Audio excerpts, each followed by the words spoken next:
এই বড় বৌদি, আমি তাহলে অফিসে কনফার্ম করে দিচ্ছি। বাবা, তোর দেখে এক মুহূর্ত তর্স হয়েছে না, আর তোর এই ট্রিপটা ক্যান্সেল করে সেটা কার সাধ্যি? এই ছুটকি, একদম এসব কথা বলবি না। দুজনে ভালোই ভালোই ঘুরে আসুক, ঠাকুরের কাছে সেই প্রার্থনাই করি। দেখি বুঝলে বড় বৌদি, এই পৃথিবীতে কিছু মানুষ আছে যারা অপরের ভালো একদম দেখতে পারে না। আমাদের ছুটকি তাদের দলেই পড়ে। মানে এখন সব দোষ আমার হয়ে গেল, তাই তো? আচ্ছা বড় বৌদি, ওরা যে ট্রিপটায় যাচ্ছে সেটা বুদ্ধিটা কার ছিল প্রথমে? যেখানে দুজন সিনিয়র মানুষ কথা বলছে সেখানে ও কথা বলছে কেন? কিছু বলবে না তুমি? তোর বয়স কত? কোন ক্লাসে পড়িস তুই এখন? চুপ কর, কোন সালে বিছানা। জন্মেছিস তুই? দুদিন মোবাইল ব্যবহার করছে বলে ভাবছে কত বড় হয়ে গেছে। বড় বৌদি, তুমি কি সত্যি চুপ করে থাকবে? কিচ্ছু বলবে না? আসলে ছোট ঠাকুরপো, বড় দাদাকে যদি ছোট বোন এই অবস্থায় দেখে তাহলে তো ছোট বোনকে দোষ দেওয়া যায় না, বলো? কি বললে তুমি ওর সামনে? বড় বৌদি, thank you thank you thank you. বাবা ঠিকই বলে, ধর্মের কর বাতাসে নড়ে, বুঝলে? একদম তাই। তুই দেখবি তোর কানের পাশ দিয়ে কি করে বাতাস বয় আমি। না দাঁড়া দাঁড়া দাঁড়া। কি শুরু করলে কি তুমি? আরে কি মুশকিল! দাঁড়াও দাঁড়াও, এই, দাঁড়া এখানে, দাঁড়াও দাঁড়াও। থামবে তোমরা? উফ, শুরু হয়ে গেল দুজন। তোর কলেজে দেরি হচ্ছে না? চল খাবি, চল আয় আমার সঙ্গে আয়। ছোট ঠাকুরপো তুমি বেরিয়ে পড়ো। এই দেখে না, না কি শুরু করে না এরা দুজন। শিগগির খাবি, চল আয়। এই বড় বৌদি, তুমি খাবে না? আমার আজকে ও সেই এক উপোস। তুমি আবার বড়দার জন্য উপোস করলে? উপোসটা আমার কাছে কোনো নতুন কথা নয় ছোট ঠাকুরপো। তোমায় এসব নিয়ে ভাবতে হবে না, যাও, তোমার দেরি হচ্ছে না। সে তো ভাবতে বলবেই না। তুমি তো আর কোনোদিন আমাদের কথা শুনলে না। ওই এক যদি ছোট যা সে তোমাকে শুধরোতে পারে।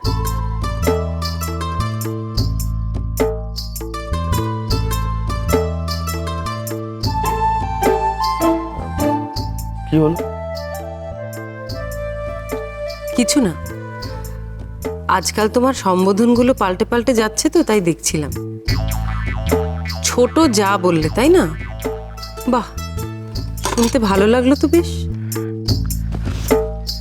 আমি অফিসে গেলাম, আমি খুব ভালো করে বুঝতে পারছি তোমরা আমাকে খেপানো মুডে আছো। শোনো ছোট ঠাকুরপো, শোনো, বলছিলাম যে আমার ছোট যা অনেকক্ষণ হলো ইচ্ছেকে স্কুল থেকে আনতে গেছে, এখনো ফিরলো না কেন বলো তো?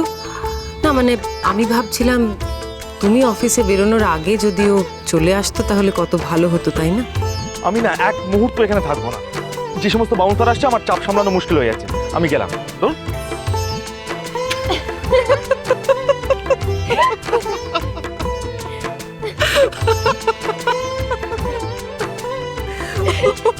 বড় বৌমা, আর বলবেন না মা, আপনার ছোট ছেলে যা শুরু করেছে না। যাই করুক, তোমার মুখে এতদিন বাদে প্রাণ খুলে হাসি ফোটাতে পেরেছে, সেটাই অনেক। আপনি কোথাও যাবেন মা? হ্যাঁ, আলো ফেরেনি এখনো। গাড়ি না এলে তো আমি বেরোতে পারবো না। একটু বাবাজির আশ্রমে যেতাম। মা, গাড়ি এসে গেছে। ছোট বৌদি কোথায়? উনি তো মাঝ রাস্তায় গাড়ি ছেড়ে দিলেন। কি? সে কি? কেন? কোথায় গেল?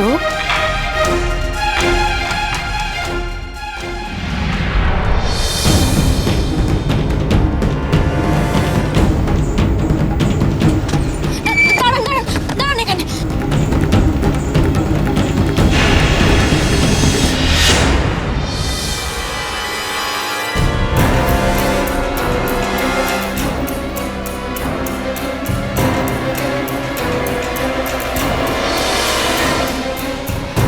আপনি একটু দাঁড়ান।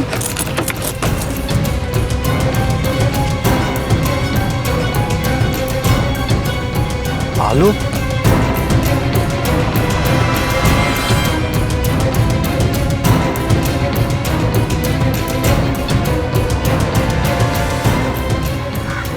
আলো এখানে কি করছে? আমাকে দেখে ফেলো না তো?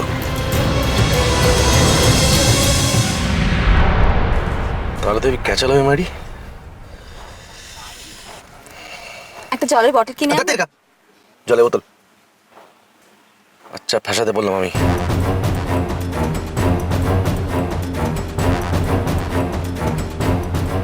কি দেখে তো ভয় পাচ্ছ বলো? তুমি ভাঁড় বকাটা বন্ধ করবে একটুখানি। বহুত বার বেড়ে চলো, আমাকে ফলো করছো তো? সেদিনের অপমানে বদলা নিচ্ছ। নেওয়াচ্ছি বদলা।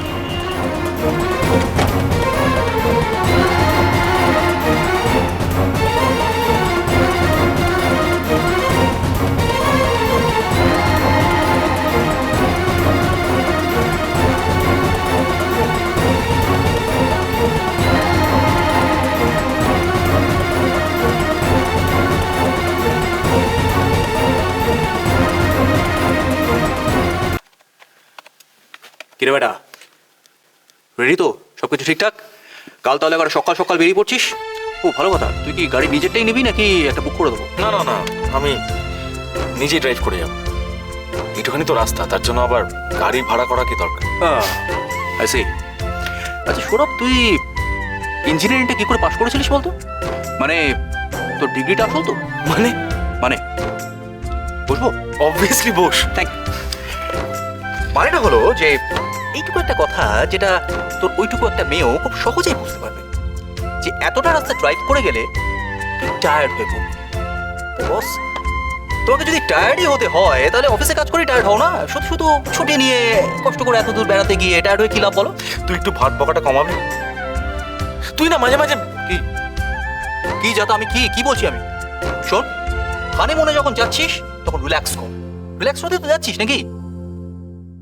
এই সৌরভ, বৌদি কি বললো বলতো? বৌদি খুশি তো? ওকে না ঠিক বোঝা যায় না, মানে আমি বুঝতে পারিনি। না মানে এমনিতে খুব আন্ডারস্ট্যান্ডিং, ওই হয় না একটু কম রিয়াক্ট করে তো। বুঝতে পেরেছি। এই সৌরভ, এটা একটা ওয়ার্ল্ড ওয়াইড প্রবলেম। মেয়েদের মনের ভেতর কি ঘটছে এটা বোঝা ইটস টু ডিফিকাল্ট। যাই হোক, best of luck to you. তবে আমার কি মনে হয় জানিস, হানিমুনে নিয়ে গেলে তুই দেখবি ঠিক বৌদি একদম খুশি হয়ে গেছে। Hope so. সৌরভ, তোকে একটা কথা জিজ্ঞেস করবো, ইফ ইউ ডোন্ট মাইন্ড? হ্যাঁ বল না। এটা দ্বিতীয় বিয়ে বলেই কি তোদের বোঝাপড়া একটু সময় লাগছে? দেবজিৎ, আমার জীবনে এমন কয়েকটা টুইস্ট আছে না, যে কোথাওই বোঝাপড়া ব্যাপারটা ঠিক হলো না। কিছুই নিশ্চয় বুঝলি না,